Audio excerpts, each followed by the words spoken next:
प्रयागराज महाकुंभ में श्रद्धालुजनों की भारी भीड़ है। लगभग 8 से 10 करोड़ श्रद्धालु इस समय प्रयागराज के अंदर मौजूद है। कल भी 5.5 करोड़ श्रद्धालुजनों ने महाकुंभ का स्नान किया था।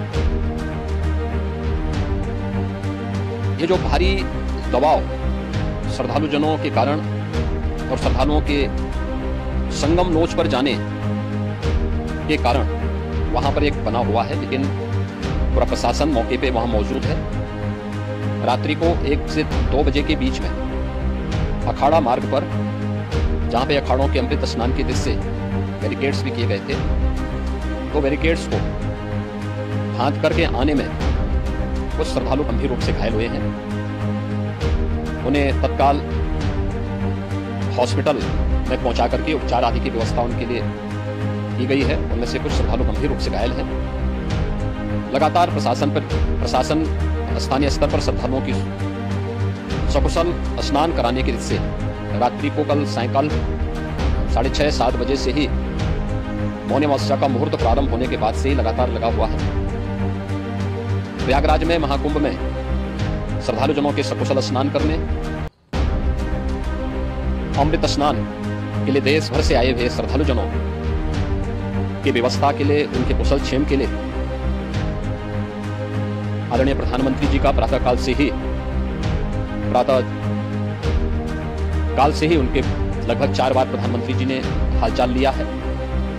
माननीय गृह मंत्री जी ने, माननीय राष्ट्रीय अध्यक्ष भारतीय जनता पार्टी श्री जेपी नड्डा जी ने, माननीय गृह मंत्री श्री अमित शाह जी ने भी, और प्रदेश की माननीय राज्यपाल श्रीमती आनंदीबेन पटेल जी ने भी लगातार जानकारी लेकर के सभी के कुशल क्षेम और सकुशल स्नान कराने के बारे में निरंतर रिपोर्ट ले रहे हैं। हम लोगों की प्रातःकाल से ही श्रद्धालुजन जो भी आए हैं वे स्नान कर सकें, इसके लिए यहाँ पे उच्च स्तरीय बैठक भी चल रही है, जिसमें मुख्य सचिव भी हैं, डीजीपी हैं, प्रमुख सचिव गृह हैं, मुख्यमंत्री कार्यालय के प्रमुख सचिव के साथ एडीजी लॉ एंड ऑर्डर के साथ साथ अन्य वरिष्ठ अधिकारीगण मौजूद हैं।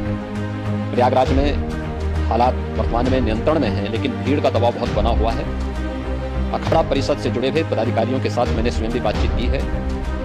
आचार्य महामंडलेश्वरों से भी, पूज्य संतों के साथ भी मेरी बातचीत हुई है, और पूज्य संतों ने बड़ी ही विनम्रता के साथ इस बात को कहा है कि नहीं, श्रद्धालुजन पहले स्नान करेंगे और फिर जब उनका दबाव कुछ कम होगा और वे सकुशल वहां से निकल जाएंगे, तब हम लोग स्नान करने के लिए संगम की तरफ जाएंगे।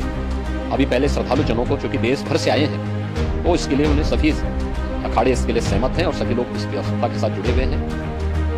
लगातार इस दिशा में हम लोगों का प्रयास है कि जो अब तक प्रातःकाल से ही आपने देखा होगा, कल मैंने बताया कि कल लगभग 5.5 करोड़ श्रद्धालु कल महाकुंभ का स्नान किए हैं, और आज प्रातःकाल तक लगभग 8:30 बजे तक 3 करोड़ से अधिक श्रद्धालु स्नान कर चुके हैं, और ये लगातार जारी है। लेकिन संगम नोच पर, अखाड़ा मार्ग पर, नागवासुकी मार्ग पर लगातार दबाव बना हुआ है, और वहां पर श्रद्धालुजनों की सुविधा के लिए भी हर प्रकार की वहां पर प्रशासन पूरी मुस्तैदी के साथ लगा हुआ है।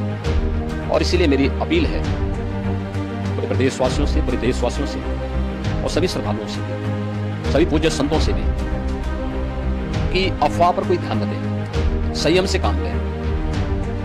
ये सब आयोजन सभी लोगों का है। प्रशासन उनकी सेवा के लिए पूरी तत्परता के साथ लगा हुआ है। केंद्र और राज्य सरकार पूरी मजबूती के साथ वहां पर हर प्रकार का सहयोग करने के लिए तत्पर है। लेकिन कोई किसी अफवाह पर ध्यान न दे। कोई भी व्यक्ति नकारात्मक अफवाह फैलाने का प्रयास करेगा, उस प्रकार से नुकसान हो सकता है। और जहां पर हैं आप, लगभग 15 से 20 किलोमीटर के दायरे में अस्थायी घाट बनाए गए हैं, उसमें कहीं भी वे स्नान कर सकते हैं। आवश्यक नहीं कि संगम नोच की तरफ ही आए, क्योंकि भीड़ देखते हुए, खासतौर पर जो बुजुर्ग हैं, बच्चे हैं, श्वास के रोगी हैं, उनको लंबी दूरी तय नहीं करनी चाहिए, और जहां पर है वहीं पर आराम से पहले स्थिर होकर के कार्य करें, वहां पर रह करके। और जो नजदीक के घाट है, उसी नजदीक के घाट में स्नान करेंगे। सब गंगा जी के ही घाट है, और गंगा जी के इस घाट में वही पुण्य प्राप्त होगा। ये मौनी अमावस्या है, मौनी अमावस्या में स्नान का महत्व है। संगम में स्नान का दबाव बहुत ज़्यादा है, इसलिए सभी लोग अगर वहाँ पे इसमें अपना सहयोग करेंगे तो सकुशल हम सभी श्रद्धालु जनों को वहाँ पर स्नान करने में सफल होंगे और फिर इसके उपरांत अमृत स्नान के लिए पूज्य संतों से भी